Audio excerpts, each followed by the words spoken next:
Remember that railroad bridge on Topeka Boulevard that we first told you about last week? Several drivers are still concerned about falling pieces of concrete, and after several of our reports, the railroad company is finally taking action. New at 6, in a story you'll only see on KSNT News, Kaitlin Berry joins us from the bridge with details on the latest plans. Kaitlin?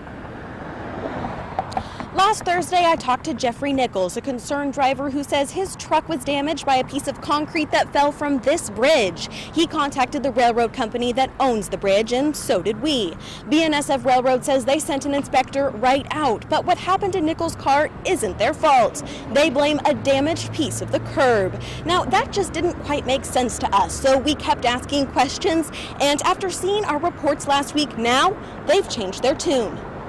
8 to 10 BNSF workers gathered here this morning, digging, climbing, inspecting this railroad bridge on Topeka Boulevard. Just last week, their corporate office told us the bridge is safe and in good condition. So we wanted to know why such a large crew was sent out after the fact. I've been talking with your corporate office and they tell me this bridge is safe, nothing's wrong. You can't tell me what you're doing out here today?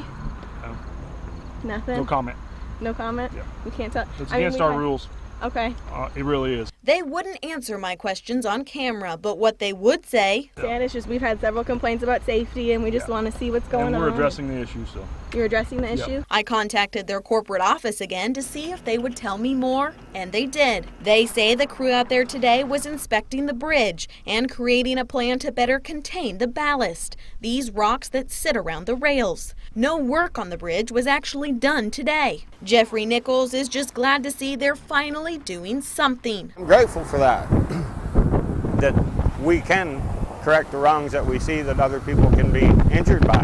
And he says he's glad KSNT News could help make that happen. Up until now, even though it's only been about a week, that they didn't seem to want to be responsible for the situation. Now, I'm told work to better contain those rocks around the rails could begin as early as next week. Right now, the railroad company is still working to coordinate all of that with the city. And as soon as that work begins, we'll be here to show you. Live in South Topeka, Kaitlin Berry, KSNT News. Thank you, Kaitlin. And in a statement this afternoon, BNSF reiterated that the bridge is safe and the work their crew did today clearing rocks should temporarily ensure that no other cars encounter problems.